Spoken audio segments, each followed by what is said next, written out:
السلام عليكم. اللهم صل وسلم وبارك على أشرف الخلق سيدنا محمد. جمعة مباركة عليكم، وحبدأ معاكم في العناوين على طول. مكافآت خيالية من رجال الأعمال لدعم نادي الزمالك في نهائي الكونفدرالية. لفتة تاريخية من جمهور نادي الزمالك في المدرجات لحسام عبد المجيد. دخلة عالمية برضو من جمهور نادي الزمالك في المدرجات. اتحاد العاصمة الجزائري وجمهوره حاضر في المباراة وبشدة. شوبير يفجر مفاجأة لرحيل يسترب. جلسة حاسمة لمعتمد جمال بعد نهائي الكونفدرالية. انتعاشت خزينة النادي الأبيض ب35 مليون جنيه. الأهلي يتعاقد مع محامي دولي لتنظيم عقود المدربين، ويلا بينا نبدأ أخبارنا.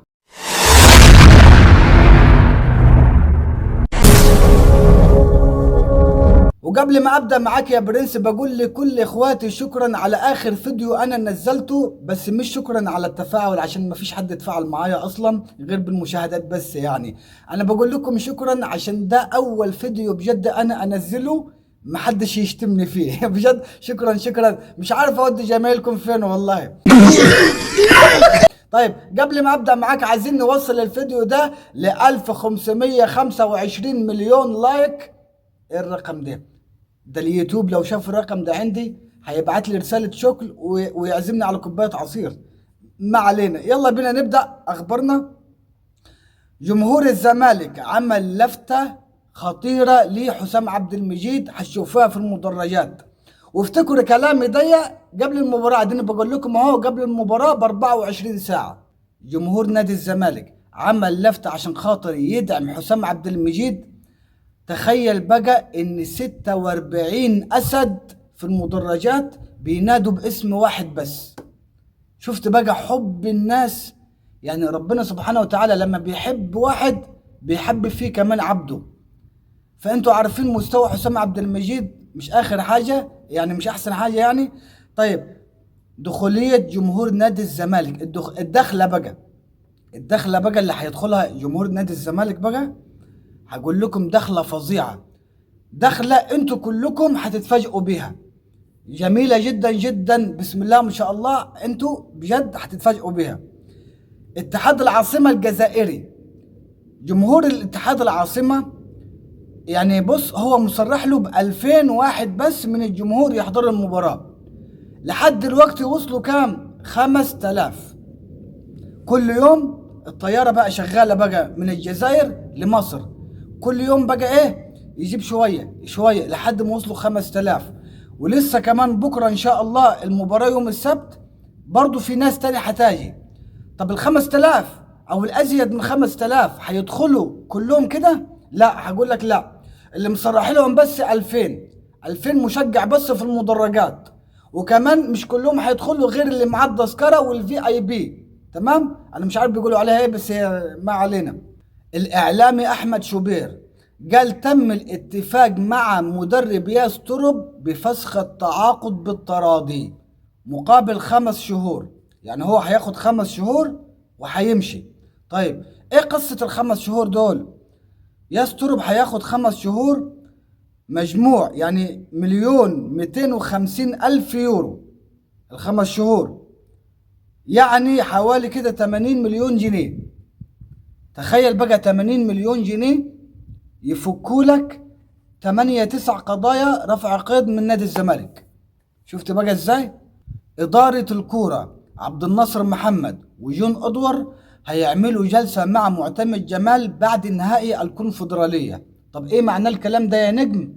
هقول لك ان ربنا سبحانه وتعالى لو كرمنا واخدنا اللقب بتاع الكونفدرالية، اعتبر ان معتمد جمال بقى رسمي ان هو مدرب في الموسم الجديد. يعني مش هيستنى درع الدوري، لا مش هيستنى درع الدوري. لو خدنا اللقب ان شاء الله وبعون ربنا هيعملوا له عقد، ما اعرفش بقى بكام موسم، لسه ما اعرفهاش. بس خد كلامي ده سكرين شوت، او انا هاخده لك سكرين شوت وهجيبه لك بعد العقد ده ما يتمضي. عملت لايك ولا لسه؟ لسه ما عملتش؟ ماشي، براحتك براحتك.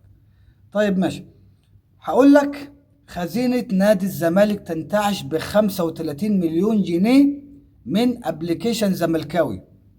وبصراحه يعني في حاجه بيقول لك ايه، مش عارف، ارفع القيد بدوسه، حاجه زي كده يعني، مش متذكر الاسم. بس دي حاجه جميله جدا ان جمهور الزمالك بيثبت لكل الناس ان هو في ظهر الفريق. 35 مليون جنيه، خلي بالك ده لسه في بدايه الابليكيشن، ده لسه الابليكيشن بيعملوا اختبارات، بس ده في اول شهر. 35 مليون جنيه دخلت نادي الزمالك. النادي الاهلي يتعاقد مع محامي دولي لتنظيم عقود المدربين. وبالامانه من وجهه نظري انا يعني الخبر ده والقرار ده جميل جدا جدا. ليه بقى جميل؟ اللي عمل عقد يسترب حاجه من اتنين: يا اما هو اول مره في حياته يعمل عقد، يا اما هو متعمد ان هو يعمل العقد ده عشان يقفل بوابه الاهلي. مش هيقفل بوابه الاهلي بمعنى الكلمه، يعني اللي هو ايه، نظريا يعني، اللي هو بيجيب المشاكل للاهلي. طيب ماشي، عشان خاطر ما اطولش عليكم هقول لكم المكافآت، المكافآت بتاعت الفريق اللي هياخدها بعد الكونفدرالية ان شاء الله. اذا قلت لك ان المكافآت دي اللاعب من اول ما لعب لحد النهارده عمره ما سمع على المكافآت دي ولا استلمها في ايده. تمام؟ مكافآت رهيبة جدا من رجال الاعمال.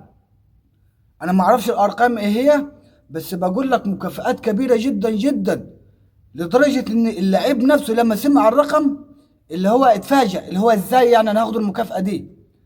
هقول لك ان معظم اللعيبة، حسام عبد المجيد والونش وناصر منسي واخوان الفينا بيزيرة وعدي الدباغ وشوكو بنسا، اللعيبة دي متألقة بقول لك في التدريبات، بوظوا الدنيا في التدريبات. اللعيبة مركزة لدرجة انت ما تتخيلهاش. طبعا التركيز كله والفنيات كلها كانوا امتى؟ كانوا يوم الخميس. النهارده الجمعه طبعا ما فيش تدريب. النهارده الجمعه اللي هو ايه، هيلف حوالين التراك الكلام ده يعني، بس عشان خاطر ايه، عشان خاطر الصحفيين داخله طالعه يعني يوم الجمعه. تمام؟ طبعا التدريبات كانت في الكليه الحربيه، ممنوع ان هو يتدرب في نادي الزمالك نفسه يعني. فعشان كده ايه، ممنوع ان يجون ادوار رجاف يا جماعه على الفريق بشكل رهيب. اخبط اللايك وصلي على رسول الله، وقولي توقعاتك في الكونفدراليه، وادعمني بلايك. امانه في رقبتك يا اخي اللي تخبط اللايك، سواء على اليوتيوب او سواء على الفيسبوك، ولو بتسمعني على التيك توك اعمل القلب واخبط الاكسبرور، اعمل اي حاجه، اعمل اي حاجه. انا مش يلا. السلام عليكم، السلام عليكم.